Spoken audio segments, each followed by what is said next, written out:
such an honor to chair the section this morning, since we haven't had too many opportunities to meet each other. So I would like everybody to present himself, herself, before telling us what everybody finds the most important as far as researches are concerned.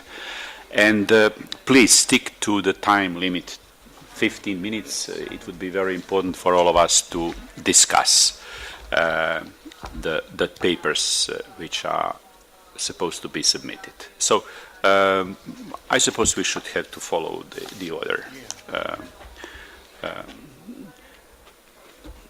Professor Maurus Reinkowski, as you see, Trajectories of Radicalization in the late Ottoman Empire. Well, nice to meet you. Please. Yes, thank you very much for the kind introduction. I'm teaching Middle Eastern Studies at the University of Basel in Switzerland.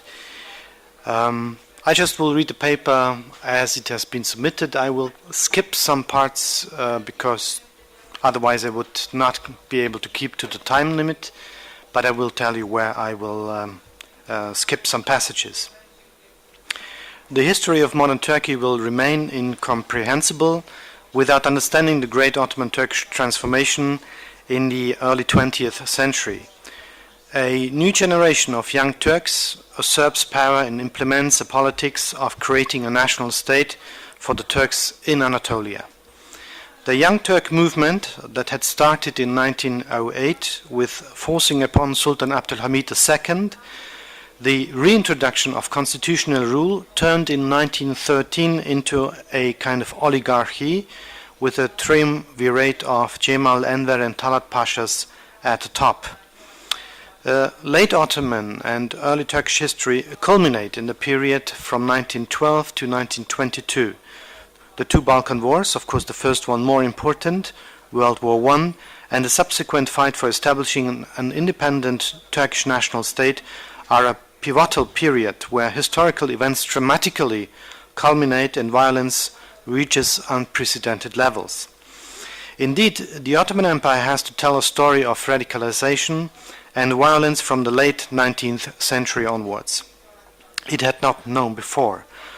Or to put it more bluntly and even cynically, never has the late Ottoman Empire been more modern than in the case of the Armenian genocide in 1915-16, when it followed on the trail of extermination and ethnic cleansing that had been laid already in the 19th century, but went a far step further in the history of extremely violent societies in the 20th century. I skip here a certain passage then. This contribution endorses the assumption that there is a trajectory of radicalization in the late Ottoman Empire, culminating in the extremely violent period 1912 to 1922, but strives to avoid an overly teleological interpretation or a too narrow focus on the years 1914 to 15. A plea for extending the temporal and spatial focus is being made.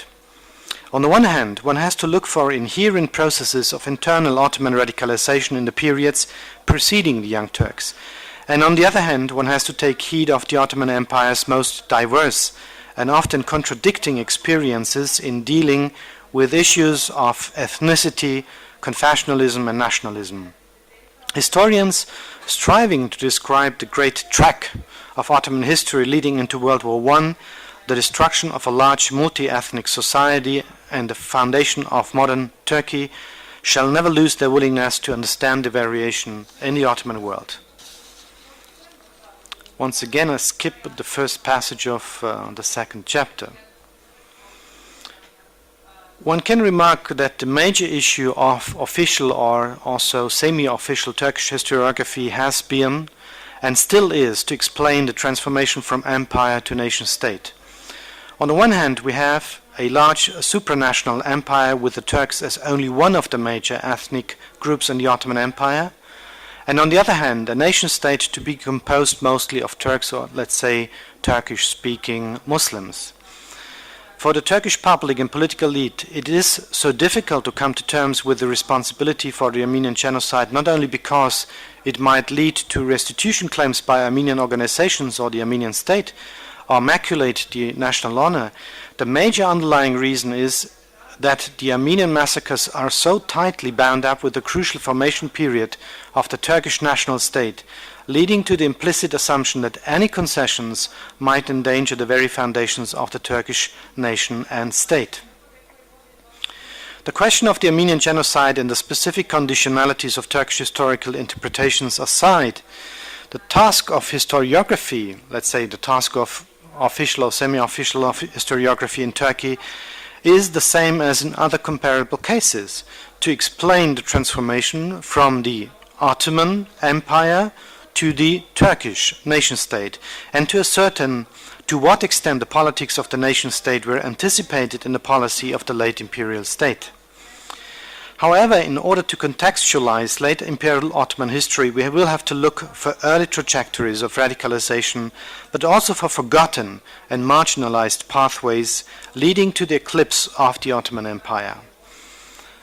I therefore endeavor to qualify the contention of an abrupt Ottoman-Turkish radicalization from 1912 onwards in two respects. The first qualification would be that indeed I stress that there is a nexus between imperial exposure, fear, radicalization and violence in the Ottoman context, and that the moment of peripety comes with the Balkan Wars in 1912, or with the First Balkan War in 1912, which has a major importance for Turkish history, where under the impression of losing almost all of the empire's European domains, Ottoman Turkish politics radicalized. But I also plead for taking heed of the phenomenon of radicalization from the early second half of the 19th century onwards.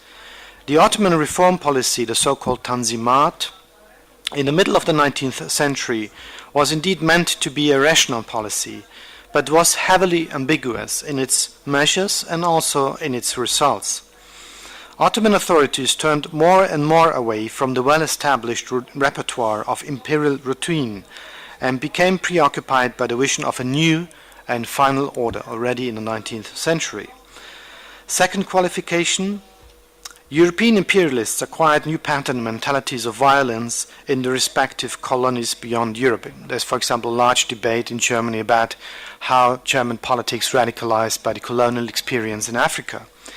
In the context of the Ottoman Empire, the principal experience of escalating violence was not made in faraway peripheries such as Yemen, but in the imperial core regions, in particular in the secession wars of the Balkan states, starting with the Serbian uprising in the 1810s and ending with the Balkan Wars in 1912.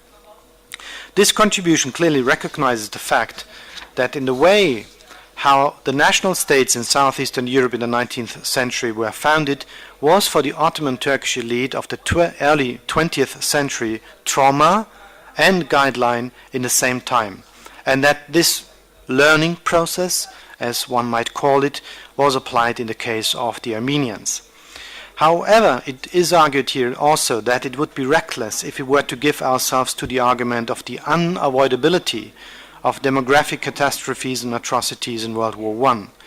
Furthermore, one would fail to understand late Ottoman history in its complexities and ramifications if it were put exclusively in the context of exacerbated ethnic and national conflicts.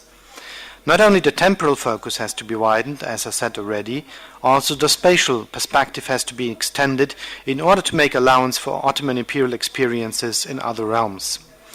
Quite obviously, the art of being an imperialist in the Ottoman context of the 19th century was also to pretend convincingly to be an imperialist.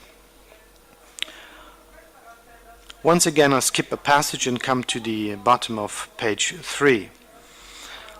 There's some good reason to assume that Ottoman imperial self-representation from the 18th century onwards was grounded in the ambivalent attitude of insisting on imperial prerogatives and simultaneously accepting the reality of becoming an empire more and more and comparatively weaker than its European competitors. Obviously, in the 19th century, the Ottomans had brought this ambiguous approach into perfection, Or to put it somewhat more prudently, the Ottoman state had perfected its attempts to convince itself of its own legitimate right to existence.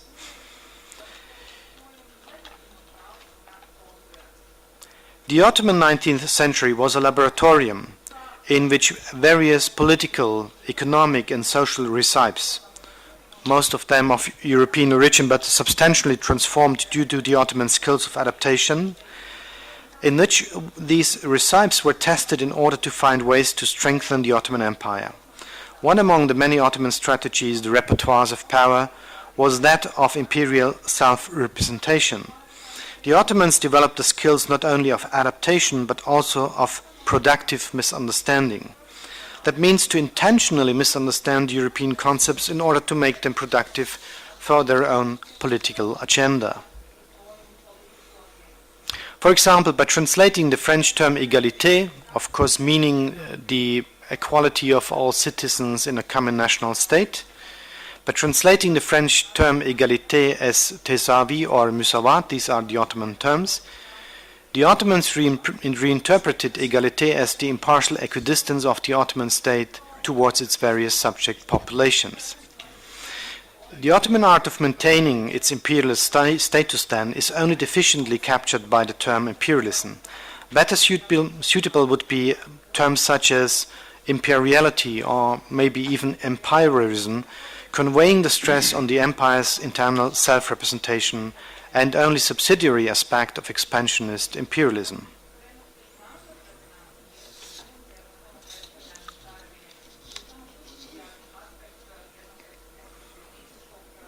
I'm just waiting for the translator, I'm sorry. I want to skip a certain passage and continue with, one may assume, taking into account that the ambivalent venture of insisting on imperial prerogatives and simultaneously dealing with the reality of a semi-colonized empire must have been a heavy psychological burden for any member of the late Ottoman elite, that in the moment of peripety all pretensions of Ottoman imperiality were instantly abandoned. Further research would have to show whether with the Ottoman entry into World War I, besides the instant abolition of semi-colonial institutions such as the capitulations, one also shed away quickly with the insignia of Ottoman imperiality. Besides this rather speculative argument about Ottoman imperiality, one can argue without much of doubt that the Tanzimat reforms were a process of internal self-ideologization that also culminated in the Young Turks' positivistic and Darwinistic radicalism. The vision of a final and complete order that the Ottoman elite propagated and had begun to believe in it itself reduced the state elite's capability to bear disappointment and frustration. When the empire's population, the Christian populations in particular, turned down the generous offer made by the Ottoman Empire, the state elite thought that it had been betrayed, and of course this conviction has remained in Turkish historical memory until today. A process of radicalization thus set in already in the framework of Tanzimat policy, which would then, amongst other factors, discharge so violently in the first 2 decades of the 20th century. I come to the conclusion. The last and longest Ottoman decade, from 1911 to 1922, is a cataclysmic phenomenon for the whole of the modern Near and Middle East. It is a period of almost unintermittent warfare and fundamental social and demographic change, starting with the War of Tripolitania in today's Libya and the 2 Balkan Wars over the First World War until the end of the Turkish War of Independence in 1922. Most of the research on the First World War and its context up to now, however, has been done around the concept of Europe's seminal catastrophe. So, of course, in the Ottoman framework, we have to be very clearly aware of the fact that we have to choose another framework, which runs not only from 1914 to 1918, but from 1912 to 1922, as it has been yesterday already mentioned. But there is, of course, a commonality of late Ottoman history with the European history, in the way that the Ottoman cataclysm, with its abysmal experiences, revolutionary committees at the top of an empire, demographic engineering, war in the exterior and interior, collapse of social trust and breakdown of social order in new dimensions, national social revolution are preceding the fate of Europe's core regions as a dark continent, a term coined by Mark Masova. Let me only give one contrary example at the end of my paper. The Arab realms of the Ottoman Empire were much less affected by the radicalization and brutalization of World War I. To give two examples, during the Albanian revolt in 1911 and 12, both Arabs and Jews in Palestine supported the Albanians, as they thought that their struggle, the struggle of the Albanians, could open a way for a revived version of the credo of the unity of elements, Ittihad al-Nasir, which would allow Arab and Jewish existence in an Ottoman imperial framework.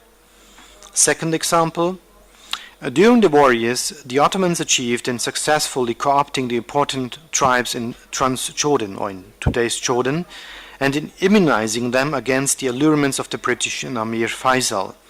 The vast majority of Jordan's population stayed loyal to the Ottomans until 1918.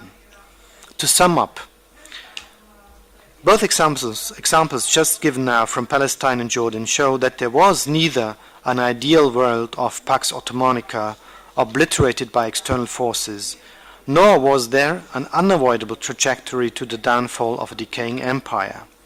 Certainly, the idea of an Ottoman nation did not survive the Ottoman cataclysm from 1913 onwards, but the descent into ethno-nationalism and genocidal destruction was not a foregone conclusion before 1914-15. Thank you very much.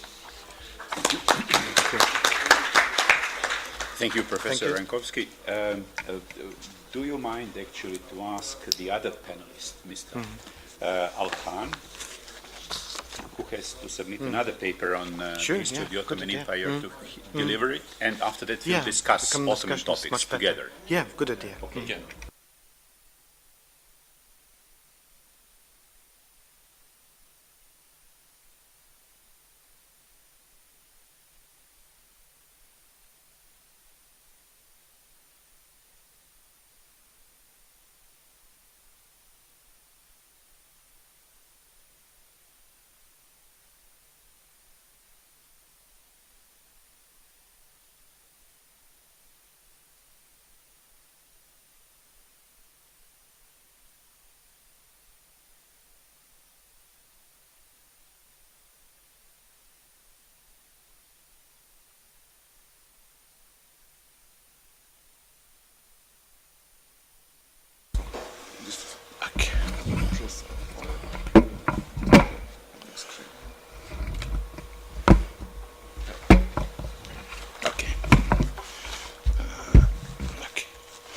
Thank you very much.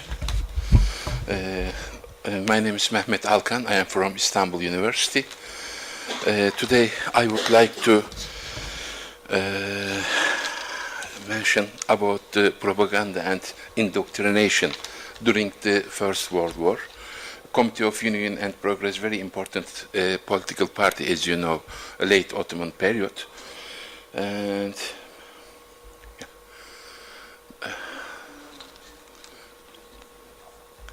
yes, as you know, education, politics and official ideology, there is a strong tie between education and politics, especially in 19th century, a lot of states used the school for indoctrination and propaganda, but I focused the second constitutional period, just second constitutional period. We can analyze three divisions of the second constitutional period, last period of the Ottoman Empire. The first declaration of the constitution, end of the dethrone of the Abdülhamit II. The second subdivision is from the 31 Mart Indecent to Balkan Wars, and last period from Balkan Wars, end of the World War I. What happened during this time, especially the third subdivision, means the party is Committee of progress and union. There are 5 different propaganda and indoctrination ways creating the new organization for students and all youth people, design classes, singing national and religious songs, and determining national and religious day, preparing postcards and public posters, and school plays and propaganda paintings, and invention militaristic gymnastic festival. Especially this is important because according to CUP, Committee of Union and Progress, all of young people can mobilize for the war. So everyone preparing for the war. So CUP formed paramilitary youth organization in order to mobilize young population. Paramilitaristic societies were such kinds of quasi-military organization in which German general Van Hoff, his name is, took part in their militaristic education program. Turkish Power Association, Ottoman Power Association, Ottoman Youth Organization, Saturday Organization, Associations, Vigeries Organization. During this period, the third period means, the last division is from the end of the Balkan Wars and the World War I, CUP established a single-party regime up to end of the World War I.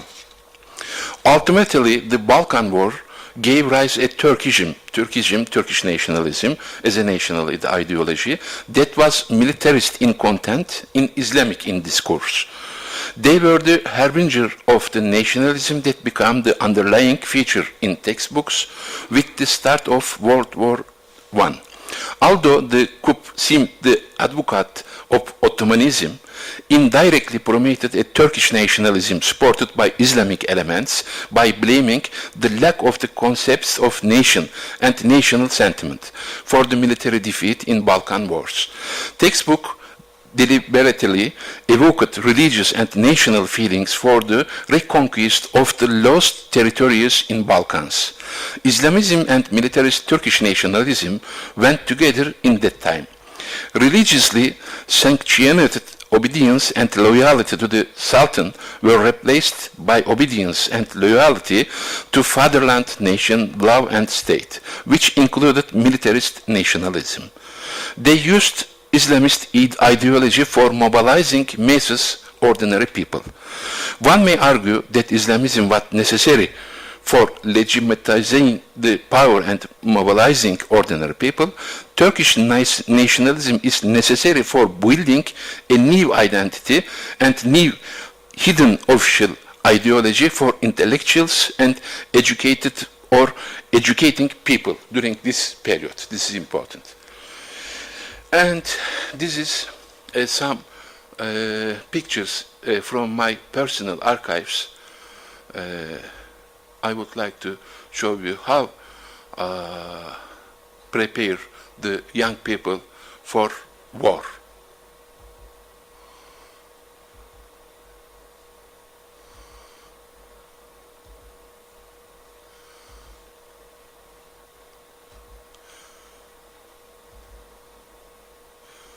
All of the students have to participate like this organization. This is General Enver Pasha, Van Hoff, German general.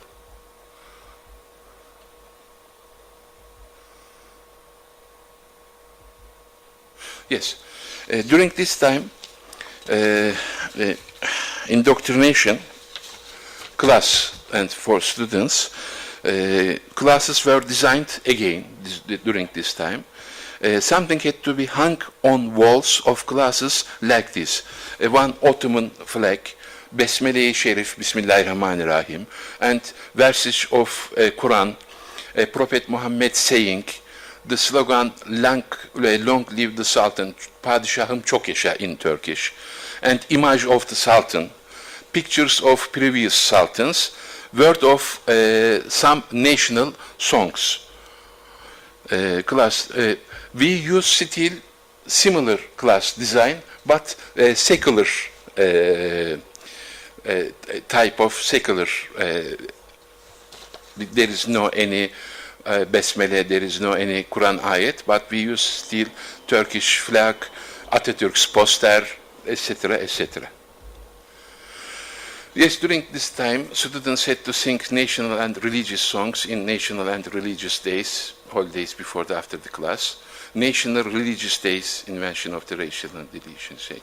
And some days important for the Committee of Union and Progress. As you know, member of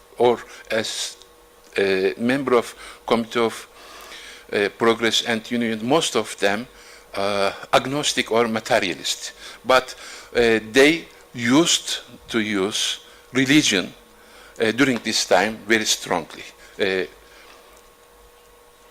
for war. And there were some interesting indoctrination and propaganda ways during this time. For example, during this time, the State and Committee of Progress and Union prepared a lot of posters and sent all of the schools used to. Beginning of the World War, additional tools indoctrination were distributed, especially to the ibtidais, means elementary schools. One was a painting that emphasizes the role of the Ottoman state in the formation of Hungarian kingdom. In it, painter Nazmi Ziya Bey showed Serdar Ekrem, means commander-in-chief, Lala Mehmet Pasha, crowning Prince Etienne Bochkay in the name of the Sultan Ahmet I, in order to signify. I would like to show the picture. This is, yes, this Prince Etienne Bochkay, Lala Mustafa Pasha, name of the Sultan. And this is in fact painting, colored painting, and sent all of the schools. And some gravures sent to all of the schools, because Balkans belongs to our, Hungary belongs to our, etc., etc. This is a propaganda way. The second gravure sent it all of the schools. And Gülbaba tomb, a very important person for Hungarian and the Ottoman time. And yes. And school plays this time. For example,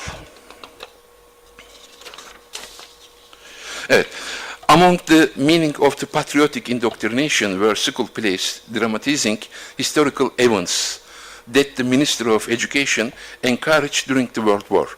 Beginning of the World War I, additional tools of indoctrination were distributed, especially to the elementary schools. One of okay, I skipped the paragraph because the time is passing. Yes, I would like to show you militaristic fest, the sport, the gymnastic fest, the first time invention of during the First World War.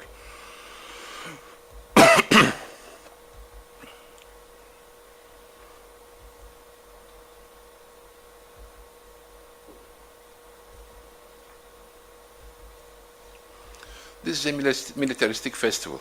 We celebrate today gymnastic festival every May.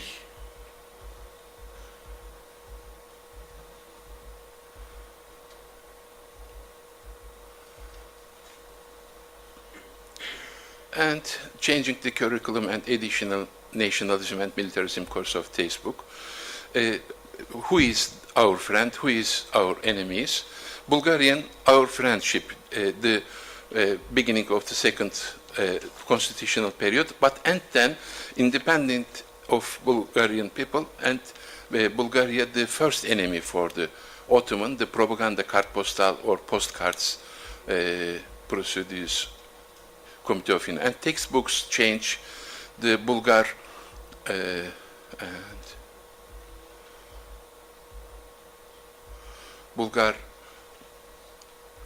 Bulgars are enemies for us. Bulgars are for enemy. But, and then the First World War, the Bulgars are friends again because Turkish-Bulgarian alliance.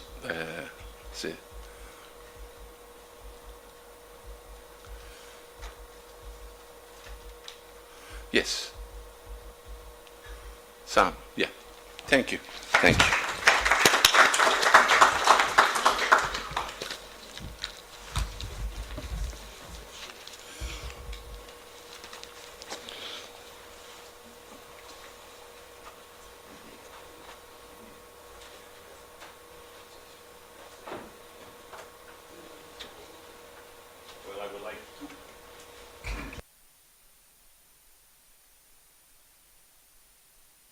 For us, to launch substantial discussion on Ottoman state of affairs at the beginning of the 20th century. So I would like participants in the panel to either put some questions or make comments. We have some 15 minutes or no more than that. Sorry, all of us wanting to... Just one remark. I don't know how you organized your panel, but this is from 9 to 11, so you have enough time for everybody to present its paper and for discussions. Yeah, it's okay. I wanted us to discuss each Ottoman topics. Okay. No. Great. And after that, since Lithuania is on the other side of the continent, I agree. it will be pretty difficult. Okay, so we have it in mind. Thank you for reminding us. I could start the discussion. Yeah, wonderful. Yes, I would have one question, of course, to Mehmet Alkan. We always have this very vexing question about religion and religiosity, and how much religion plays into, let's say, ideological motivation. And our classical perception of the Young Turks had always been that they are extreme, let's say, secularists, very much secularist. I see there's a strong tendency in historiography to relativize this picture and to stress very much that the Young Turks also at least included not only in a utilitarian way or in a manipulating way also religious concepts. So my question would be, how would you gauge that? How much would you say that religion was not only a kind of manipulative force, but also was part of, let's say, of the mindset of the Young Turks? I mean, Young Turks, of course, is a very wide term. One could differentiate and say, well, there was, let's say, 2 or 3 currents, and one current was very clearly, let's say, very kind of secularist current. But how would you describe that? How would you gauge the factor of religiosity in the Young Turk movement? Thank you very much. As you know, founder of the Committee of Union and Progress, and most of members of Committee of Union and Progress, secular people. For example, Ahmet Rıza, founder of the Committee of Union and Progress, he didn't believe the God, but he wrote a book during the Paris time in Europe, Islamism. How tolerance in Islam. This is interesting because he defending his country for European people. The second one, especially Balkan wars, showed to them religion is important for masses. Mobilize the masses, because if you look at the Committee of Union and Progress and state official ideology, Ottomanism, end of the Ottoman Empire. This is no doubt, but hidden or sub-ideology for Committee of Progress and Union, Turkish nationalism. But Turkish nationalism invented during the Balkan Wars and building the Balkan Wars. Who is Turks? How can say a person a Turk. I saw some documents during this time.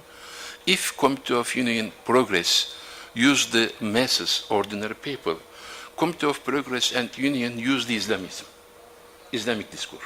But especially schools and school students, Committee of Progress and Union use a Turkish nationalism. The first time textbooks, for example, Turkish soldier,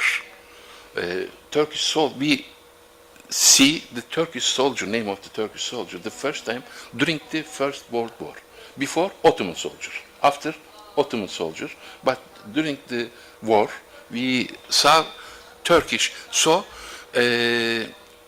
Committee of Progress and Union building the Turkish identity during the first, between the wars, I think. As you know, after the 1924 radical secularism in Turkey, during the beginning of the Republican period, if there weren't Balkan wars or the First World War, radical secularism can be occur for example, 1913, during this time, I think. I hope I explain. And excuse me, I had an operation last week, my urinary system. So I am a little bit tired. So if I make any mistake, excuse me. Thank you. Thank you very much. I would like to add another aspect. You know, whenever it's about mass nationalism in Southeastern Europe, you know, you cannot avoid religious, or better to say, confessional mobilization, because masses are illiterate, and there is, in a way, it's impossible to ignore, you know, the problems of those conversions of popular religiosity into modern national ideologies, you know, and that makes it very controversial in quite a lot of cases, including obviously the Turk one. But what we are actually lacking, these are comparative studies. In what way does it take place? But the other aspect I would like to introduce to the discussion is the following. What strikes me very much is the absence of the Italian factor.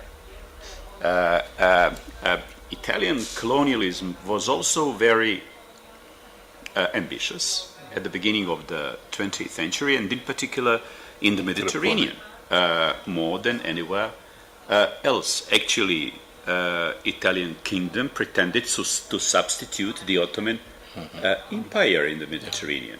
Yes. And obviously the war taking place between annexation of Bosnia and Herzegovina and Balkan wars, that was namely Italian war against Ottoman Empire. And nobody's speaking about it. Everybody's speaking about those nasty Balkan peoples. And actually, that Italian war was taking place in Libya, Albania, Tripoli, mentioned it, Dodecanese, actually, in front of Constantinople, Rhodes, and so on. It provoked a confrontation of unseen dimensions with the Ottoman Empire until that period from the Viennese War. You know. So I would like to ask both of you, how do you explain it? You know, and the other question I would like to introduce too is linked to the problem. You are speaking about militarization and so on, but these are aspects of Europeanization of the Turkish society. Yes, same time. What General von Hof was introducing in Turkey, that was actually taking place in Germany as well at the same period of time. You know, it was taking place in Italy at that period of time, elsewhere in Slavic world. You know, I mean, mass mobilization of pupils, of students, establishment of scouts, and so on and so on. You know, politicization of history teaching and so on and so on. This is one of advantages of secular education in France too. Ferry's reforms, they are also introducing republicanism in school curricula, the official ideology. So I would like us to discuss these two problems to a certain extent. I would like to something, this is interesting, thank you very much. There is a very famous sentence in Turkey used during the First War, Gallipoli Wars, during the Gallipoli Wars by Mustafa Kemal Atatürk. I order to die, all of you. I order to die, all of you. This is for all of soldiers. If you want to send all of soldiers to die,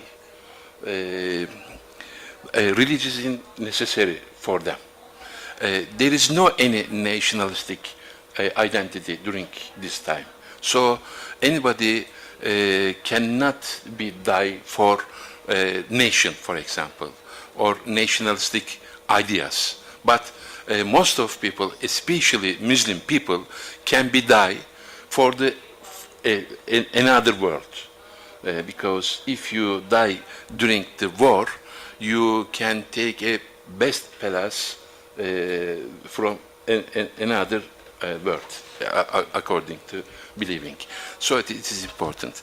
And Europeanization and militaristic, yes, when look at the European, for example, in England, Germany, Italy, Spain, all of state mobilize their students and masses militaristic organization or prepare the war, because most of state can be see the war is coming.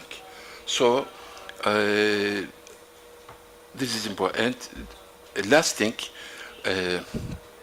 for Ottoman Empire, Committee of Progress and Union, yes, Europeanization, make Europeanization same time.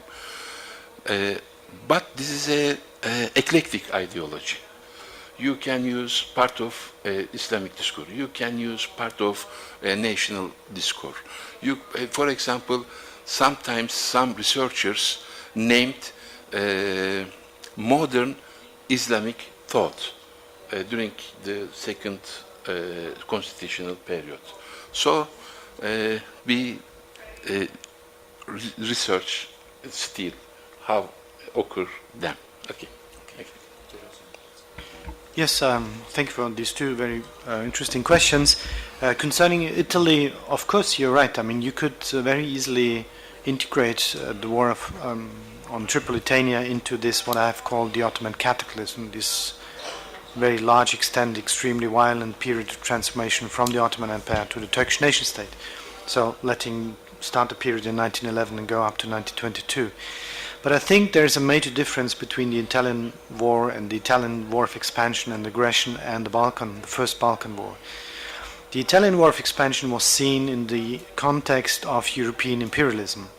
The Ottomans had a long experience of losing parts of their empire. We just want to mention losing Cyprus and Egypt to Great Britain, losing parts of the Caucasus and other parts to Russia in the 19th century, losing at least a nominal sovereignty over the Maghreb states, Algeria and Tunisia, to France, and so on and so on. So there's a huge series of regions going lost to European imperial powers. And I think in the Ottoman perception that was to be seen in this series. Second point is, of course, that Tripolitania was not essential to the Ottomans. It was a kind of, let's say, of their periphery, or their, let's say, oriental periphery, however you would like to label Tripolitania. So it was not essential to the Ottomans. And the Balkan regions were essential to the Ottomans in two ways. In the first way, that the Balkans, or the regions which went lost then in the first Balkan War, were core regions of the Ottoman Empire. Western Anatolia and these parts of the Balkan were the core regions of the Ottoman Empire and had always been regarded like that. Let's say roughly half of the leaders of the Community of Union and Progress came from these regions. They were born in the Balkans. I mean, that was their homeland. And the second was that with the loss of the these major regions, which had a Christian majority, there was a huge transformation of self-interpretation. That now, from now on, the Ottoman Empire and the Ottoman Turkish elite interpreted itself as a Muslim state, and not any longer as a kind of multi-confessional state. So the Balkan experience is in the immediate experience of the, let's say, Ottoman Turkish elite, and later on in the Turkish historical memory, considerably more important, much more important than the war in Tripolitania. Just to give two examples, you have maps, for example, showing the lost regions in Balkans as a sea of loss in black ink. You see there's not the Mediterranean given as a sea, but the sea of loss, a huge black spot which had been part of the Ottoman Empire and was now lost. And it is titled with the word revenge, intikam, very clearly saying that what has been done to us in the Balkan will never happen to us again. This lesson about the Balkan War. And there's, of course, the lesson about Tripolitania is also there, but it's only part of a much larger experience, the fight with, let's say, the superior imperial powers from Europe. Second example, when it comes to the education in the Turkish military, of course, then it's very much stressed that never again Turkey will give up or will be easy prey to other states. And the historical reference, interestingly enough, of course, the Second World War, Turkey was not participating in the Second World War, so one could say, well, then it's the First World War, but it's not the First World War. Very interesting, it's the Balkan Wars. So in the internal, let's say, ideological indoctrination of the military, the Balkan Wars are still the prominent example. And the second point about Europeanization, of course, yeah, very clearly, I mean, they have a very long trajectory of Europeanization, starting already in the 18th century.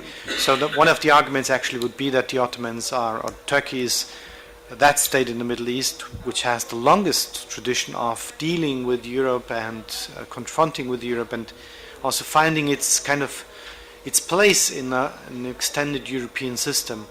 But I think what is new about the period from starting with the Young Turks is that before, Europeanization was meant to make the Ottoman Empire, let's say, closer to Europe, or somehow imitating Europe, adapting to Europe, whatever. But in the Young Turk period, very clearly, it is a new kind of way of conceiving Europeanization, in the way that we want to become more European to be anti-European. So you have a very clearly a structure or a pattern of Europeanization which is comes then predominant, let's say, in the Muslim world in the 20th century, what you could call Occidentalism. So a strong reference to the West. The West is the reference point. It is somehow the other with which you have to struggle. But of course, on the other hand, in the same time, reject the West very clearly on moral grounds, on religious grounds. And what we have with the Young Turk period is that we have very clearly a new pattern of Occidentalism which refers still to the West or to Europe, but on the other hand very clearly rejects Europe. So a very clear strain of anti-Westernism. Mm-hmm. I would like to absorb to... is there anybody else? Because I would like to check something, but of course the other panelists have to be privileged right now. Please be so kind. I was just wondering for a detail. Introduce yourselves. Philippe Jaurès from France. I was just wondering for a detail question to Mr. Alkan. Did the fact you mentioned the Font of Pasha, did this play a role for constituting any joint corps or regiment from German during the war, or did it not? It was just a detail. Fanov Pasha was important general for not only Ottoman army, for the students same time. So I think yes, this is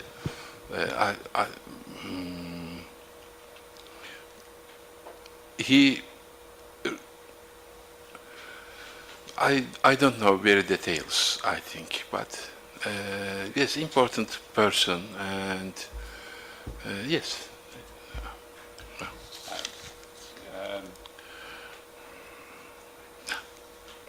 Thank you. Will you be so kind to? Yeah.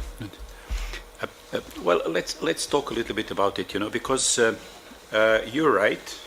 It was Napoleon. These were British and so on, and fighting over hegemony in the Mediterranean. But actually, after unification of Italy, and with the upsurge of Italian colonialists, these grand designs and so on, that was Mediterranean, Mare Nostrum.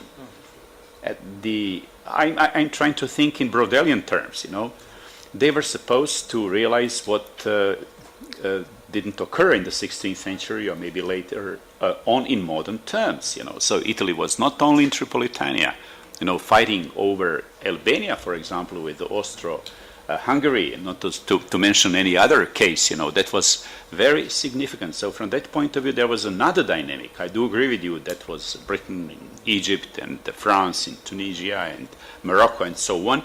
But if we want to discuss those Balkan developments in the early 20th century, we have to have in mind that Balkan nationalisms were clientelistic nationalisms. All of them relying upon patrons, So there is no Balkans without Habsburg monarchy, without Prussia, without Russia, without Italy, without Great Britain, without France, and so on. All of them are making together Balkans with Bosnians, Serbs, Albanians, Greeks, and so on and so on. And that actually makes the problem of disintegration of the Ottoman Empire very complex from that, with a particular status of Austro-Hungary and Albania, I would say, fighting over dominance in the southeast, So I just trying to plead, to legitimize another research question which has been neglected until now. Otherwise, we would reintroduce all the time that Balkanism as European Orientalism, which has been defined too many times. I think it deserves to be dealt with in slightly different. Well, that's actually a proposal. If there is nobody else, I think that we have to express our gratitude to both panelists. We have these are important contributions, and obviously some questions have been raised. And now we are moving towards Central Southeastern Europe. A colleague of mine, Alfred Bink, will deliver his paper on First World War and mass political self-consciousness, the case of the South Slavic region. I see that the title in the books of abstracts is slightly different one, but will you will be different to us? Anyway, I'll have to apologize because I have prepared my lecture in Croatian, so I believe it will be translated. Dakle, prvo ja sam Albert Bing iz Hrvatskog instituta za povijest. Danas ću izlagati u ovom kratkom predavanju, ukazat ću na nekoliko ilustrativnih motiva koji pokazuju važan proces sazrijevanja, odnosno preobrazbe političke svijesti hrvatskih i drugih južnoslavenskih vojnika koji su u sklopu austro-ugarske vojske sudjelovali u Prvom svjetskom ratu. Svojim memoarskim zapisima prvak Hrvatske seljačke stranke Vlatko Maček bilježi kako su u vrijeme osnivanja stranke u prvom desetljeću 20. stoljeća, citiram, široki narodni slojevi u politici bili posve nezainteresirani. Pa kaže, kod izbora priličnu ulogu su igrali zapravo izborne pijanke nazivane izbornim gulašima.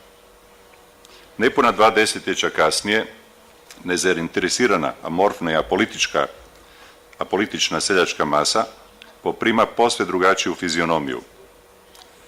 Prkoseći srpskom kralju, suverenu novonastale jugoslavenske države, tadašnji seljački politički vođa Stjepan Radić početkom veljače 1919. dakle po završetku rata, poziva na osnivanje Hrvatske neutralne seljačke republike nasuprot kraljevini, te u roku od 6 tjedana prikuplja preko 260.000 potpisa za svoju inicijativu. Što je uvjetovalo ovaj radikalan obrat u ponašanju seljaštva, koje od nezainteresirane mase postaje aktivnim političkim subjektom? Kakav je to događaj potaknuo tisućljetnu spavanost pokornih inertnih masa? Odgovor je dakako veliki rat. Svjetski rat, kako piše jedan od njegovih sudionika, austrougarski vojnik, kasnije ugledni hrvatski novinar, književnik i povjesničar Josip Horvat, sve izdigao iz osovina ustaljenih sistema, stara vjerovanja, načela, shvaćanja, norme međuljudskih odnosa, preobrazio je svakog pojedinca. U svakom pojedincu probudio svjesnost povezanosti sa svojim bližnjim, stvorivši time i pokrenuvši mase. Iako je u Austro-Ugarskoj i prije rata postojao čitav niz naroda, od kojih je svaki imao potpuno izraženu narodnu svijest, tek je taj veliki traumatični događaj u punoj snazi aktivirao samosvijest masa, koje su se od nepokretnog društvenog taloga preobrazile u subjekt koji se više pasivno ne prepušta sudbini slijepo sljedeć volju privilegiranih slojeva. O ovoj značajnoj metamorfozi Maček i sam sudionik Prvog svjetskog rata osvjedočio se iz prve ruke. Nakon promaknuća u čin satnika, odnosno kapetana, kao zapovjednik bataljona Karlovačke 3. demobranske pukovnije, Maček je upućen iz Galicije na talijansko ratište u Južni Tirol i Sjevernu Italiju, gdje se suočio s pojavom vojničkog neposluha. Krajem listopada 1918. godine, nakon krvavih borbi i glasina o primirju i skorom završetku rata, sve nemirniji vojnici suočili su zapovjedništvo regimente s odlukom da se vojska želi vratiti s fronte kući. Kao pristupačnijem časniku, koga su ljudi najviše voljeli, Mačeku su se neposredno obratili obični vojnici. Citiram: "Gospodine satniče, regimenta pokorno moli da je vodite kući." Kad ih je Maček uputio na zapovjednika pukovnije, a ovaj ih je počeo oštrim tonom koriti, isti vojnici obratili su se zapovjedniku puno neposrednije: "Gospodine pukovniče, regimenta zapovjeda, dakle zapovjeda da je vodite kući." Obrat u ponašanju malog čovjeka, o kome svjedoči Maček, jedna je od mnogih manifestacija opće pojave urušavanja austrougarske monarhije, ali i radikalne promjene u držanju, dakle i svijesti vojnika, čiju je masu, kada je riječ o žiteljima hrvatskih zemalja, činilo seljaštvo. Samo iz područja nagodbene Hrvatske Slavonije u ratu 914. do 18. pulverizirano, odnosno oformljeno, dobrih 20 divizija. Oko 400.000 ljudi prošlo je kroz kasarne, od toga sigurno oko 80% seljaka. Godine 1914. Habsburško je vojno vodstvo divizije s područja Hrvatske i Slavonije računalo među svoje najupotrebljivije snage. Masovna zastupljenost seljaštva u vojsci dakako nameće mnoštvo pitanja koja se odnose na problematiku razumijevanja prirode sukoba, odnosno motivaciju masa za sudjelovanje u ratu, što uključuje razmatranje tradicijskih, socijalnih, nacionalnih i ostalih premisa koje se u tom sklopu, u tom kontekstu mogu analizirati. Rat je svakako djelovao kao važan, zasigurno odlučujući katalizator omasovljenja samosvijesti najširih društvenih slojeva. Tako parafrazirajući Jose Ortega Gasseta, Splićanin Bogdan Radica govori o tadašnjoj plimi događaja kao povijesnom presedanu u kome je uspon masa, citiram, na obzorje društva bio toliko odlučan, bez presedana, da se on više nije bio u stanju zaustaviti. Mačekov prethodnik i uzor, seljački lider Stjepan Radić, sustavno je pratio razvoj hrvatske nacionalne svijesti širokih narodnih slojeva još od 80. godina 19. stoljeća, kad je počeo putovati po Hrvatskoj, sve do prvih godina nakon izbijanja Prvog svjetskog rata. Kao ključan činitelj, faktor, Radić je istaknuo razvoj svijesti o svome položaju. Citiram: "Narod je svjestan onda kad zna zašto je u prošlosti stradao, a zašto napredovao, kad dobro pozna sve svoje prijatelje i neprijatelje, kad jasno vidi kojemu je putem poći da se svoga zla riješi, da svoje dobro poveća i osigura. Veliki rat bio je bez sumnje povijesni okvir u kome se u jednom izrazito zgusnutom i u brzom intervalu dramatične povijesti dogodila metamorfoza sazrijevanja svijesti koje je propitivao Radić. No razvoj samosvijesti širih društvenih slojeva, posebice u smislu političke artikulacije, bio je složen društveni proces koji se u Hrvatskoj, kao i širem južnoslavenskom prostoru, može pratiti još sredine 19. stoljeća. Tako Henri Dunant, osnivač Međunarodne organizacije Crvenog križa i svjedok bitke kod Solferina 1859. bilježi okrutnosti, ali i junačko držanje Hrvata u toj odlučujućoj bici u ratu između austrijske i francusko-pjemonske vojske. Hrvati, krajišnici, kako navodi izvor, sve silovnici i bojđije, vjerni podanici cara Franje, bili su tada spremni da umru za cara, za njegov visoki dom i njegovu fanu, jer befel je befel. Tradicionalna odanost krajiške vojske najvišem carskom autoritetu doživjet će radikalnu metamorfozu tijekom Prvog svjetskog rata. No promjene u svijesti malih ljudi u uniformama nisu bile niti jednostavne niti linearne. O tome antropološkim zapisima načinu ratovanja krajišnika kao sastavnica Austro-Ugarske redovne vojske svjedoči Gojko Nikolić, koji je prikupljao svjedočanstva sudionika Prvog svjetskog rata iz Like i Korduna ili ostalih dijelova Hrvatske. Kako bilježi Nikolić, početak Velikog rata, oko pola stoljeća nakon Solferina, sjedinio je domobranske snage iz Hrvatskog Zagorja, kako on kaže, zagorske kumeke, golotrbe i bosonoge, ili sjedva prodrtim opancima, s pripadnicima redovne krajiške vojske, kako ih on naziva kordunaškim zujanima. To je malo teško prevediv termin. Zagorci su te 914. godine pogrdno skandirali krajišnicama dolje kralj Opančar, dok su im ovi uzvraćali rugalicom ode mate u Karpate. Tragedija malih ljudi koji su u istim uniformama potencirali regionalne statusne antagonizme, iako su pripadali istom ili srodnim južnoslavenskim narodima, te najsiromašnijim društvenim slojevima, bila je tim veća što se u ratnim okolnostima miješala regionalna svijest s nejasnim naznakama nacionalne samosvijesti o kojoj su govorili pripadnici političkih elita i inteligencije, koja je predmjevajući krah carevine razvijale planove o nacionalnoj emancipaciji. Tako se, kako bilježi Horvat, apsurdni doimala, citiram, stara graničarska koračnica rado ide Srbinu vojnike, kojim su se pripadnici krajiške vojske, mahom lički i kordunaški pravoslavci, ispraćali u pohod na Srbiju.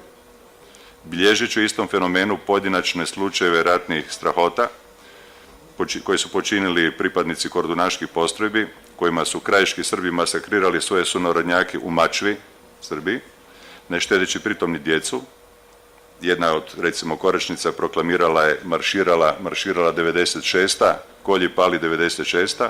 Nikolić primjećuje: ratovi nisu vodili samo česari, cezari i generali, kapitalisti, imperialisti, hegemonisti. Rat su vodili i jadnici, unoseći u nje i svoj osobni prilog. Iskopavanje oči jedan drugome, ubijanje djece.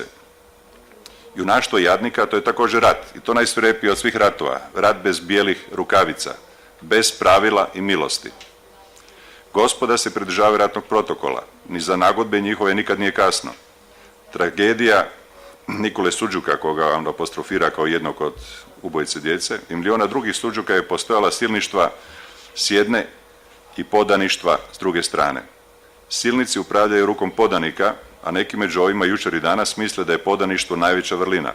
Silnici naređuju da se ubije u ime Boga, ideja slave i veličine, a mali ljudi ubijaju bezidejno, ali zato temeljito. Izbijanju Prvog svjetskog rata 14. prethodila su važna politička previranja u hrvatskim zemljama. Primjerice osnutak Hrvatske pučke seljačke stranke 1904. Zatim stvaranje Hrvatsko-srpske koalicije 1906. Aneksije Bosne i Hercegovine 1908. sve do Balkanskih rata od 12. i 13. Izbijanjem Velikog rata ključnim političkim činiteljima postaju pripadnici političke intelektualne elite koja djeluje kao Jugoslavenski odbor u Londonu, kao Ujedinjena nacionalistička omladina, organizirano hrvatsko iseljeništvo, zatim Jugoslavenski klub u Carinskom vijeću u Beču, kao Narodno vijeće Slovenaca, Hrvata i Srba, te Hrvatski sabor. Međutim, pitanje političke artikulacije elita bilo je u velikom raskoraku u odnosu na narodne seljačke mase koje su činile ogromnu većinu vojsku, što je naznačeno.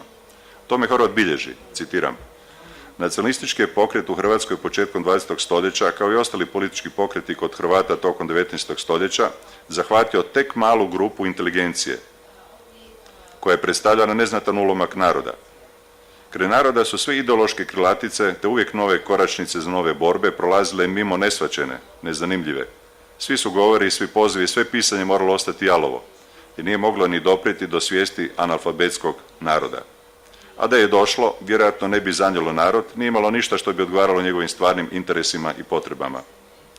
Seljaštvo je ostajalo postojano i distancirano u odnosu na slabo razumljiv politički ekskluzivizam elita, dok je, kako navodi Horvat, izbijanje rata dodatno potaknulo konfuziju i naglasilo nedosljednost malograđanskog miljea.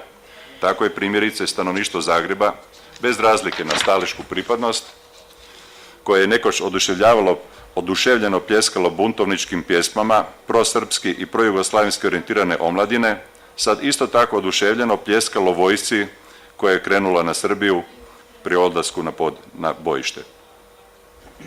Masovno stradanje vojnika, od kojih većina nije imala neku izgrađeniju predstavu o prirodi sukoba i uzrocima rata u kojem su sudjelovali, rezultiralo je pojavom svojevrsnog političkog sazrijevanja masa i preispitivanjem motiva sudjelovanja u ratu.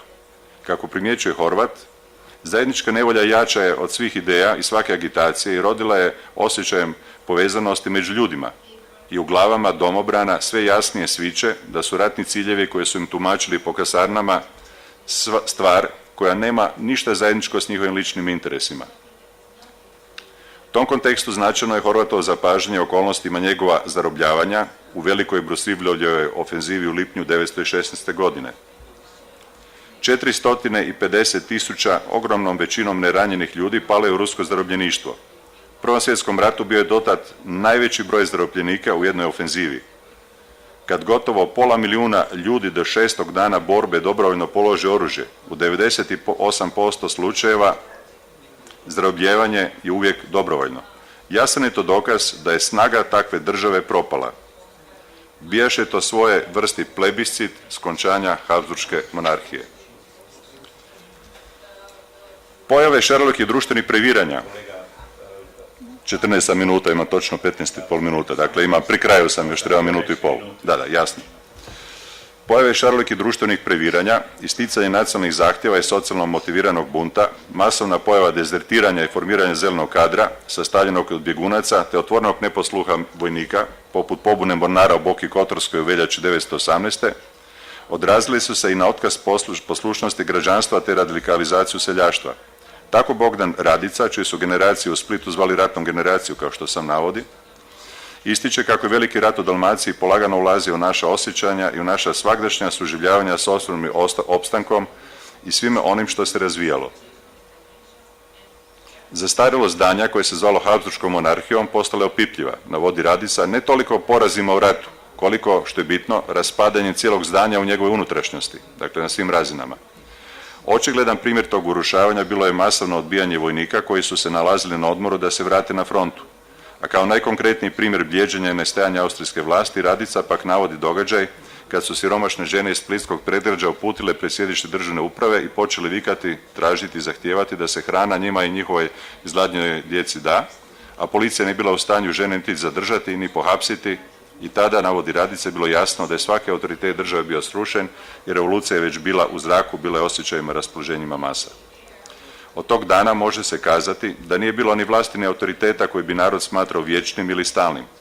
Raspadanje trošnog habsburškog zdanja izazvalo je u svijesti naroda osjećaj da je svaka vlast ne samo privremena, nego i podložna stalnim promjenama. Osjećaj anarhije i bezvlađa postajao je jedno s osjećajem nevjerovanja u stabilnost bilo kakve vlasti.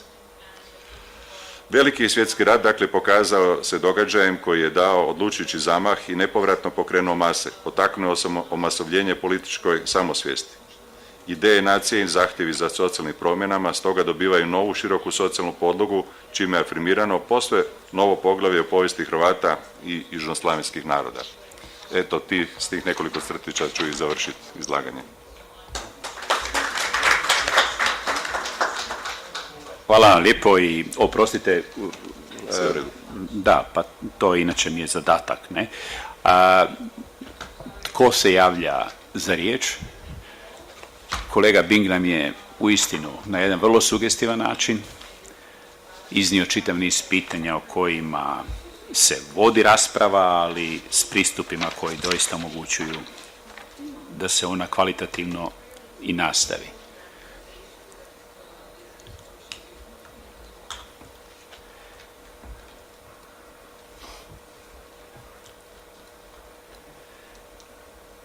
Pa ako se nitko ne javlja, budući da su to i moje teme na neki način, ja bih iskoristio ovu priliku, hrvatski ću govoriti, iznijeti nekoliko prijedloga za razmišljanje. Znate, u Hrvatskoj, kao što je dobro poznato onima koji se s time bave, izborni cenzus u usporedbi čak i sa drugim dijelovima Habsburške monarhije bio grozan. On je doista spriječavao politizaciju ljudi koji su uveliko bili u obzorju moderne političke kulture, pripadnika različitih društvenih slojeva. Ako usporedimo hrvatsku situaciju primjerice s Njemačkom, gdje je već radništvo uveliko bilo u nacionalnoj politici, opet ćemo se suočiti s fenomenima pučkoga političkog konvertitstva 1914. godine. Prema tome, ako pokušamo praviti bilo kakvu periodizaciju sazrijevanja hrvatske političke kulture, onda ne možemo previdjeti imperativnu potrebu komparacija s drugima. Jer ako to ne učinimo, onda ćemo zapasti u različite esencijalizme koji su sasvim običajni. Kako ja radim i povijest vojne krajine različitih razdoblja, moram reći da je dezertiranje bilo krajišnika uobičajeno već u doba francuskih ratova, da je ono bilo razmjerno masovna pojava 1848-49. godine, da je austrijski vojni vrh bio krajnje nezadovoljan učincima krajiške vojske 1800 već i 59. Da ne govorimo onda o završnoj fazi procesa talijanske nacionalne integracije, kad je ponašanje krajišnika bilo toliko neprimjereno da je već bila donijeta odluka o nužnosti ukidanja vojno-krajiškog poretka, i to ne samo zbog zahtjeva sa Ugarske ili drugih pritisaka u tom procesu konstitucionalizacije monarhije. Dakle, s tog stajališta postoji jedan mit u vezi sa krajišnicima koji bi apsolutno trebalo dekonstruirati. To je jedna stvar. Što naravno ne niječe iskaze ljudi poput Nikoliša, ja sam ga također citirao i držim da je to prvorazredna građa. I zanemarena građa, kao i sa nizom drugih važnih, u slučaju niza drugih važnih autora. I ograničio bi se samo na jedan komentar. Znate, kad je već poslije Sarajevskog atentata, kao što znate, mnoštvo je zakonskih, podzakonskih akata izvan parlamentarne procedure stupilo na snagu, ili tako, ne? I u Hrvatskoj. Kapilarni teror protiv Srba i u Hrvatskoj protiv, u stvari, svih ljudi koji su na različite načine identificirali sa hrvatsko-srpskom koalicijom, što znači i Hrvata, većinom Hrvata, je bio takav. Ivan Ribar o tome otvoreno piše, mi smo se bojali da su brojni ljudi reagirali konvertitski. Nikome se baš nije gubilo kuću ili gledalo kako mu se pljačka sve što je stvarao i tako dalje i tako dalje, kao što su to doživljavali brojni ljudi u to doba na raznim stranama i po Bosni i Hercegovini i Trojednoj Kraljevini, ali i Beču na kraju krajeva. Tako da je veliki dio ovoga lojalizma bio induciran. Znate, i u tome je da kako su sudjelovali s hrvatske strane prije svega pristalice čiste stranke prava. Splitski primjer je vjerojatno najbolji, kad je trebalo organizirati masovni prosvjed ljudi iza Sarajevskog atentata. U Splitu praktično nikoga nije zato bilo moguće dobiti. I što su vlasti napravile? Isto što i u Dubrovniku, je tako? Mobilizirale su seljake iz okolice koje su doveli župnici i koji su onda inscenirali akte lojalizma. Znate, tako da bih ja molio da kada se suočavamo s ovim fenomenima koji nesumnjivo stoje, ne, da onda ipak imamo na umu da je hrvatska politička kultura, koja inače bila pod povećalom, ne, u čitavu ovome razdoblju od 1905. do 1914. i pod silnim pritiskom, doživjela jedan šok 1914. Ne. I da tek iza toga šoka počinju novi modusi politizacije, ne, i to de facto s odlučujućim udjelom vojnih vlasti i dakako vrlo maloga dijela hrvatskog političkog stranačkog spektruma. Evo, ja bih samo kratko pridodao nekoliko observacija. Kao prvo, apsolutno stoji, znači da je proces raslojavanja austro-ugarske vojske, čak sa tim, ajmo reći, najvjernijim dijelovima kao što je bila krajiška vojska, najučinkovitijim, krenula znatno ranije. O tome primjerice svjedoči ugledni srpski intelektualac Jovan Skerlić, koji prenosi u svom komentaru Kerubina Šegvića zapažanje kako Austriju kod Magente, dakle 859. i Solferina 60. nisu pobijedili ni Francuzi ni Italijani, već pasivno držalje Hrvata. Drugim riječima, postoje diametralno drugačije ocjene u odnosu na Ari Dinana. To nije nebitno. I to je jedan proces koji traje, koji nije bio, niti ponavljam, niti linearan, niti jednoznačan, koji je obuhvatio niz slojeva, koji je proživljavao metamorfoze austrijske vojske i tako dalje. Međutim, ono što je ključno, po mom sudu, je to da se prenosi razina političkog težišta sa elite, koja predstavlja izrazitu manjinu i koja je apsolutno predimenzionirana u historiografiji općenito, na mase. I to je jedan, kako bih rekao, kvantni skok koji će se manifestirati u 20. stoljeću kao podloga za afirmacije desnog i ljevog radikalizma, pokušaje inicijalnog stvaranja parlamentarne demokracije koja je zaživjela i koja se onda na neki način ucijepila u nešto što je ključno za razvoj političke kulture, a to je samosvijest. Drugim riječima, zanimljivo je da se početkom stoljeća razvija i prihvaća u hrvatskom i jugoslavenskom kontekstu pojam samoodređenja naroda, dakle narodnog samoodređenja, koji pretpostavlja izgrađenu naciju, nacionalnu samosvijest, tako dalje.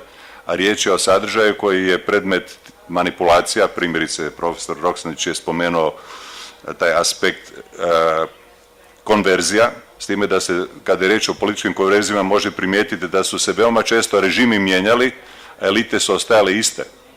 Dakle, konverzija je jedan vrlo složen pojam koji treba tek analizirati na adekvatan način. Sad neću duljiti, ukratko ponavljam, čini mi se da je aspekt tog prenošanja političke svijesti na mase jedan od ključnih činitelja u razvoju, znači, političke kulture, ne samo u Hrvatskoj, nego južnoslavenskog prostora u cjelini. Ali da je Prvi svjetski rat bio bitan katalizator u tom kontekstu. Hvala lijepo, kolega Bing. Ima li još pitanja ili komentara? Ako nema, ja bih se zahvalio kolegi Bingu još jedan put i zamolio kolegu Andrea Griffante,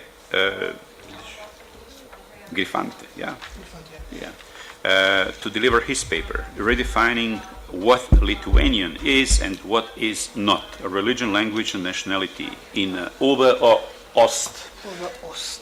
Yeah. Yes, thank you. Well, first of all, I'll introduce myself. I'm Andrea Griffante. I'm a research fellow at the Vytautas Magnus University in Kaunas, Lithuania.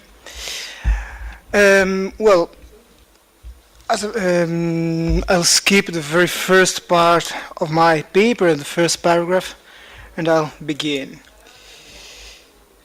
So, at the beginning of the 20th century, the Lithuanians represented one of the main ethnic groups living in the northwestern region, Severozapadny Krai, of the Tsarist Empire, and the Suwałki Gubernia, which was part of the Privislinsky Krai in Russian Empire.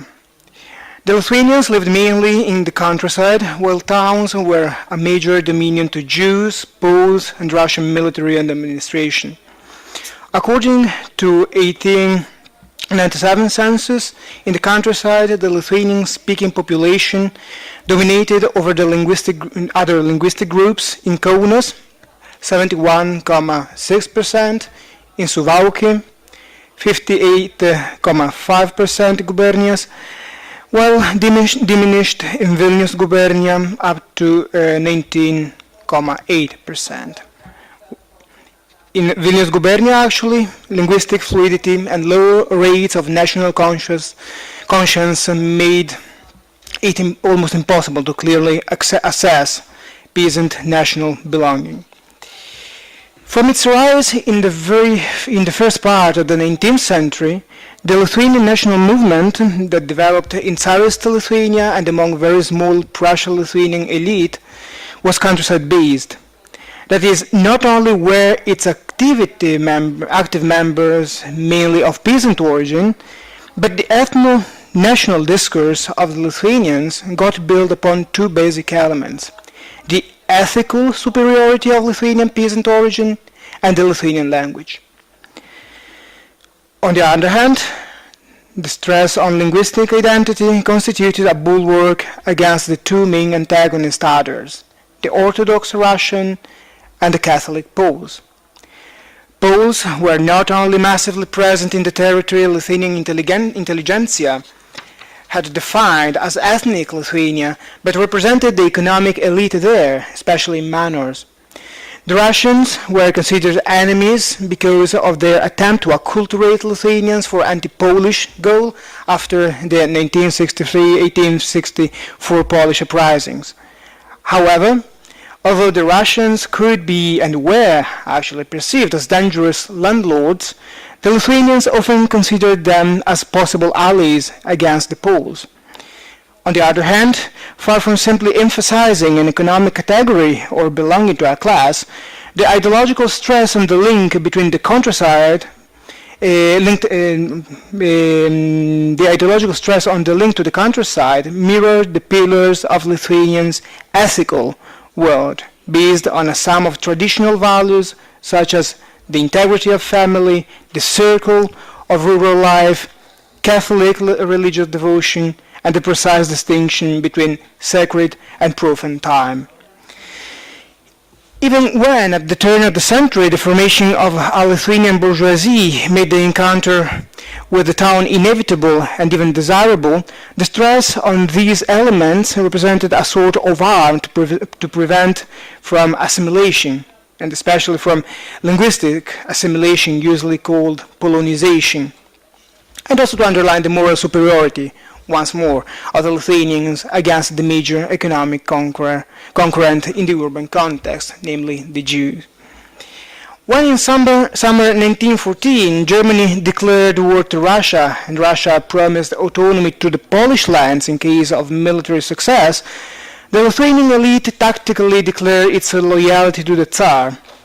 Lithuanian political elite almost univocally hoped a similar autonomous status would be bestowed on all ethnic Lithuanian lands, both in the Tsarist and the German empires, after the end of the war.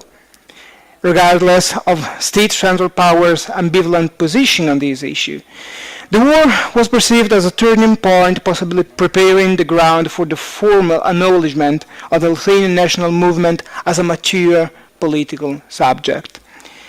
The ethnic Lithuanian nation, considered as indivisible over time but concretely divided among different state units, could have had a chance to be finally put together. It was, however, the progress of the German army on the Eastern Front in 1915 that seemed to give Lithuanians' aspiration more real shape. The German occupation of the northwestern border of the Tsarist Empire, and later the creation of the military administrative unit named Ober-Ost, concretely recollected almost all ethnic Lithuanian lands as planned by the Lithuanian movement itself. Nonetheless, the very presence of the occupier unexpectedly changed the self-perception of the Lithuanian masses, as diaries and memoirs testify. Far from being monolithic, the German army that occupied the Lithuanian lands numbered soldiers from different nationalities, and among them also Lithuanians. East Prussia had been central for the development of the Lithuanian national movement and a great part of the illegal Lithuanian press, which constituted the main communication vehicle for the development of the modern Lithuanian nationalism. Nonetheless, although Prussia's Lithuanian cooperated in the Lithuanian cultural revival in the 19th century, they kept aside from its political transformations. Until the First World War, Prussia's Lithuanians remained a separate ethnic group sharing common collective socio-cultural identity, but without becoming a modern nation or having widely shared political goals. When Prussia's Lithuanians arrived in the Ober-Ost as members of the German army, local Lithuanians looked at them with a mixed sense of commonality and mistrust. Even if, in some cases, the use of a common language made the coexistence of the Ober-Ost and Prussian Lithuanians easier, Lithuanian-speaking troops did not appear as consistently different from the German-speaking ones. Their loyalty to the German Emperor was undeniable and not understandable to Ober-Ost Lithuanians. Moreover, they were Protestants, as a relatively numerous community living in the northwestern Tsarist gubernias. In 19th and early 20th century discourse, the Lithuanian nation had usually been defined as a Christian one, without giving excessive prominence to confessional differences.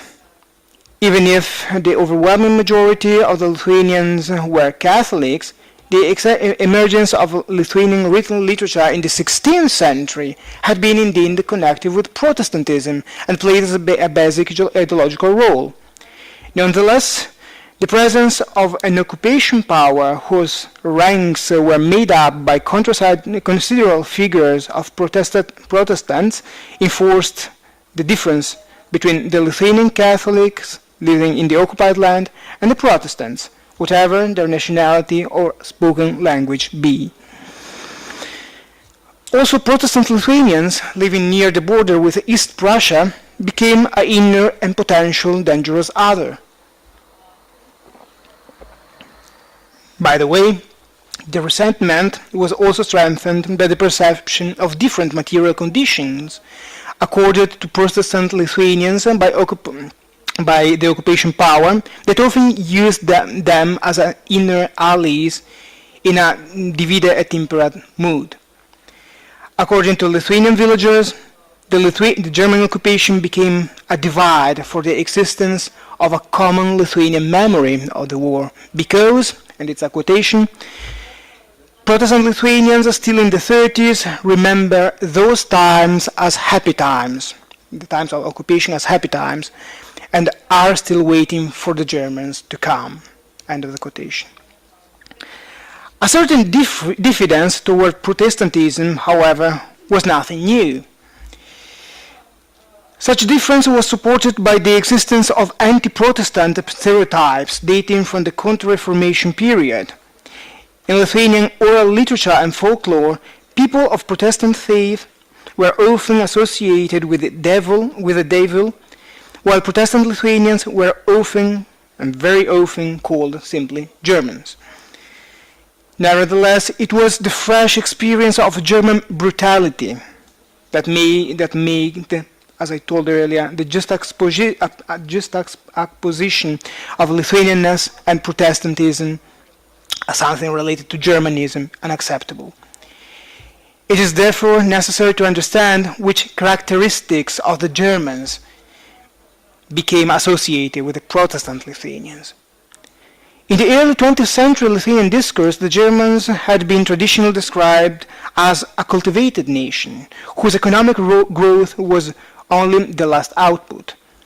Nevertheless, at the very beginning of the war, due to the political orientation of the Lithuanian intelligentsia toward Russia, the Lithuanian periodical press spread almost without exceptions a characterization of the Germans as a collective individuality based on militarism, physical force, and brutality.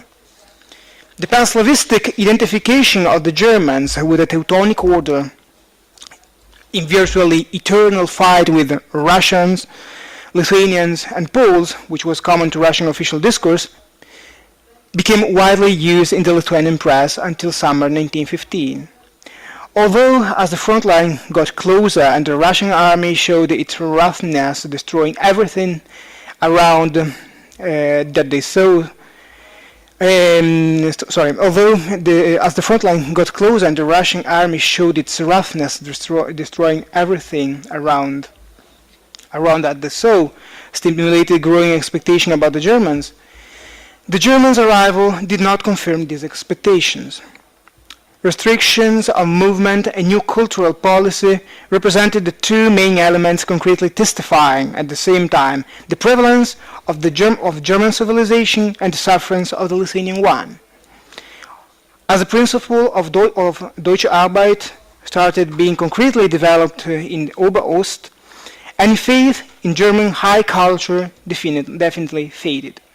The equivalence between culture and behavior, technical achievement and civic political attitude resulted in being unreal. I quote, "Although German material culture was exceptional and admired by everybody, when we got in closer contact with them, their spiritual individuality appeared very poor," noted in his memoir, medical doctor Kazimieras Jokantas. The real bestial and inhuman nature of the Germans was very quickly revealed by the violation of real space and especially by the symbolic meaning of the violation of the traditional values had. Firstly, violence on women was perceived and reported in diaries and memoirs as an attack to the very core of the nation. The necessity for young women to run away from the Germans and their insatiable sexual hunger underlined both the role and image of women in Lithuanian rural society and the difference between the typically masculine world of war, they, the Germans, and the feminine and passive but vital nature of the self, we, the Lithuanians. Secondly, the development of German cultural plans often appeared to the Lithuanians as a humiliating nonsense. On the one hand, German organizational skills were significantly recognized as a positive character of Germanness. However, exportability was thought to be a pretext for German violence on civil society. Although from time to time the economical ground of German behavior was taken into account in personal writings, the German attempts to install a new cultural order in the Ober-Ost turned out to be mainly perceived as uncoordinated violence on native culture or even as a sum of strangely superstitious practices. In his observations about the 1915 epidemic of typhus in Calvaria, Dr. Jokantas quite interestingly observed the absurd attitude of the German medical officers to organize collective cleaning sessions for local people without thinking of any other educative activity to prevent further disease diffusion. German ideas actually appeared as paternalistic attempts to clean everything much more in relation to German phobias and sense of cultural superiority than to real illness prevention policy.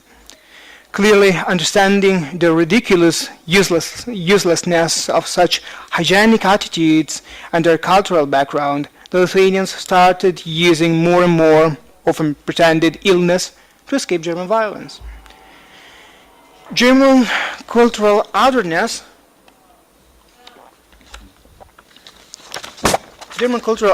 and basic irrationality. Yes, 2 minutes more. Okay.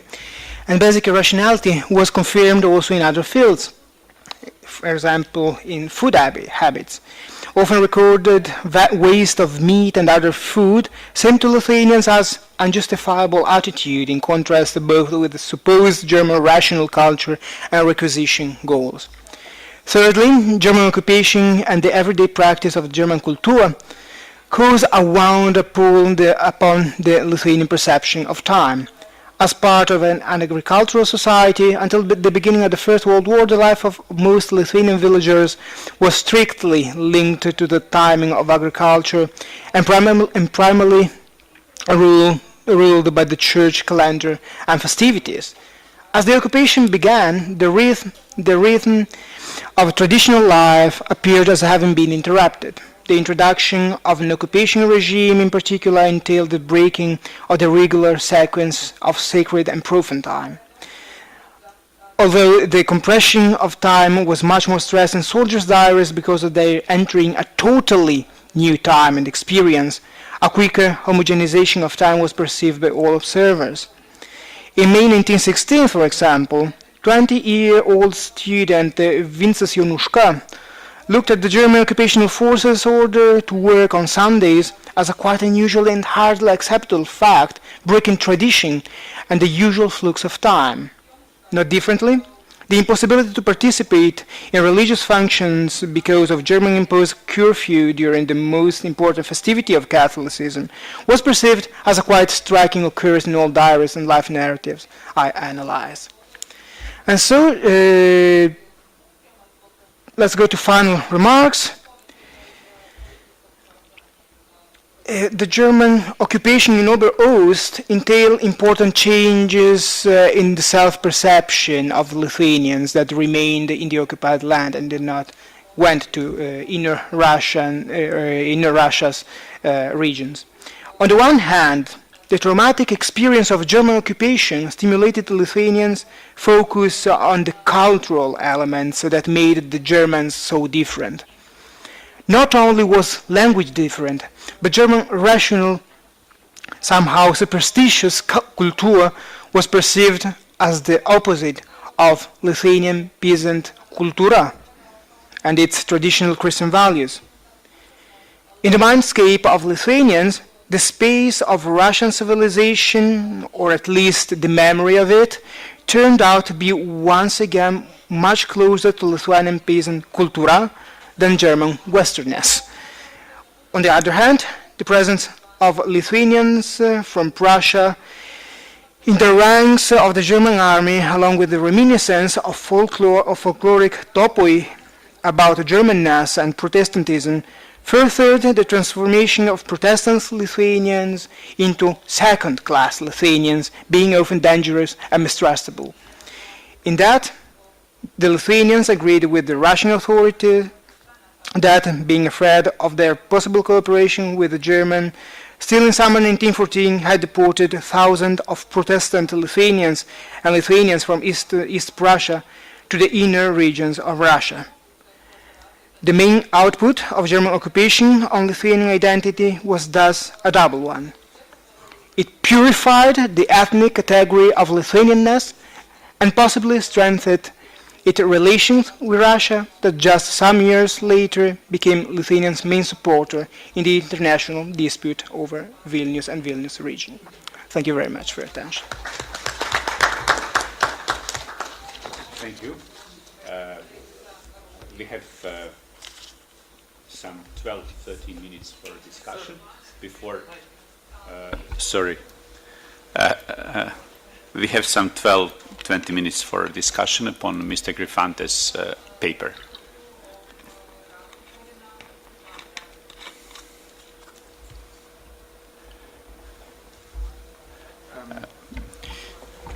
Thank you very much for your paper. I thought it was really interesting. And I want to come back to what you also described in the abstract about the interrelationship between linguistic and confessional identity. And you refer to that, of course, in a traditional society, linguistic identities are not very, let's say, relevant. I mean, it's more or less the confessional belonging, which is the major criterion of categorizing population. So I would like to come back to this idea, and once again, I haven't quite well understood in what ways actually the Great War was a cataclysm, or let's say the catalysator of transforming confessional identity into linguistic identities. Could you a little bit elaborate on that? Mm-hmm. Thank you. Well, it's quite difficult to say in which way it was a real catalysator. I mean, in the Lithuanian traditional society, we have a huge percentage of people of Catholic, actually, people. especially in eastern, in what we could call the region of Vilnius, who have a very high linguistic. We had a very high linguistic fluidity. I mean, people used to speak Lithuanian, Polish, a Slavic jargon we could name Belarusian or something, mixing Lithuanian lexicon with Slavic grammar and so on. Until the beginning of the 19th century, Catholicism in Lithuania was not related to a national identity, but was related with the Polish language, of course. The dispute over the language in the religious services went on over the 19th century until the First World War, and after it, especially in Eastern Lithuania, after the establishment of the Lithuanian nation state and the occupation of the Vilnius region.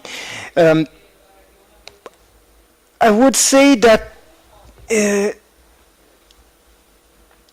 the First World War did not change did not solve the disputes over the language in Catholic religious services, but at least erased the possibility for Protestants to be understood as real Lithuanians, real ethnic Lithuanians. It's quite difficult. Well, it's quite complex. A quite complex matter to be discussed briefly. During the First World War, for example,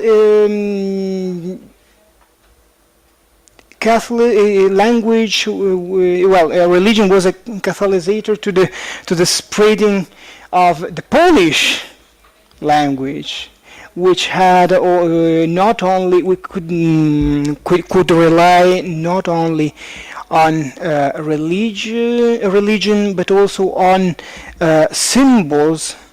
I mean, secular symbols related with religious symbols. For example, the so-called Najświętsza Matka Boska Ostrobramska, the Holy Virgin at the gate of Dawn in Vilnius.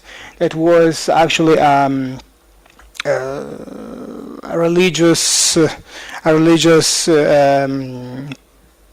place of remembrance, but reminded people not only of the relation between the Virgin and the protection of the Virgin to the Poles, but also of the politics, or the international politics of the Poles and international fights of the Polish kingdom in the modern era. So I would say, just to sum up, it was not the religion was not a catalysator to the spread of Lithuanian language, the Lithuanian Catholicism, but it just reinforced or strengthened the relation between Catholicism and the Lithuanian language by pulling out the Lithuanian Protestants from the very nation, from the real nation.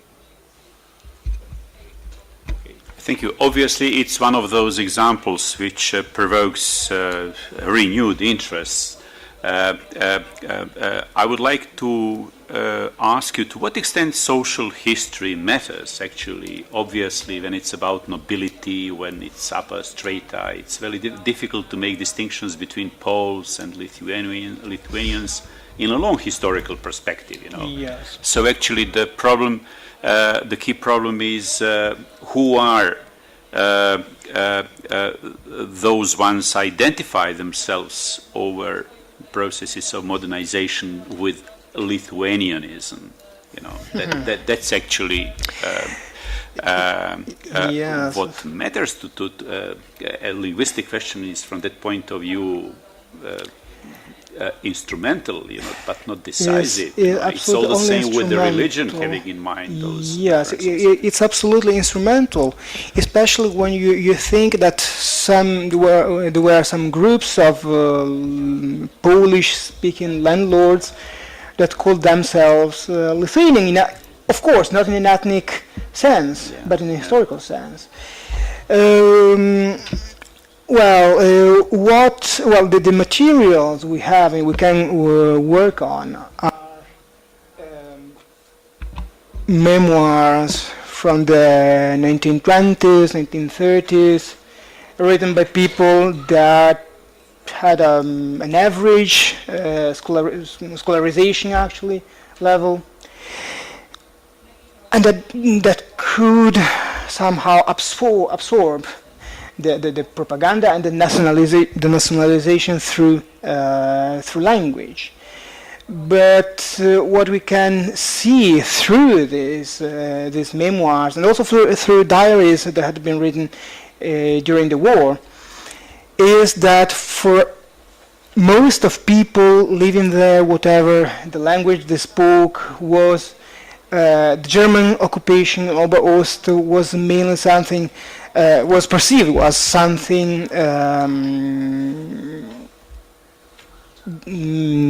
endangering the real core of their economic life. It means that we still had not Lithuanians, not Poles, not Belarusians, but peasants mainly.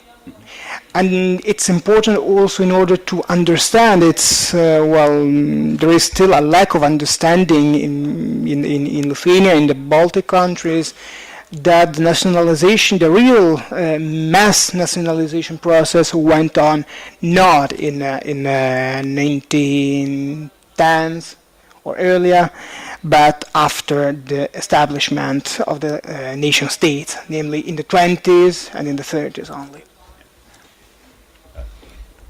Thank you very much. We have a couple of minutes. Any further question? If not, I would like to say that it has been really a pleasure for me to listen to panelists. I have learned, I wouldn't like to exaggerate a lot, but considerably about the topics I find important for my own professional interest. I'm sure this is the case of all those who are participating in the panel, and I think it's very important that we have discussed to a certain extent some or major aspects of those presentations. You know, thank you very much. Thank you for taking part in the panel. We are invited for coffee. It's in the hall nearby. Thank you very much.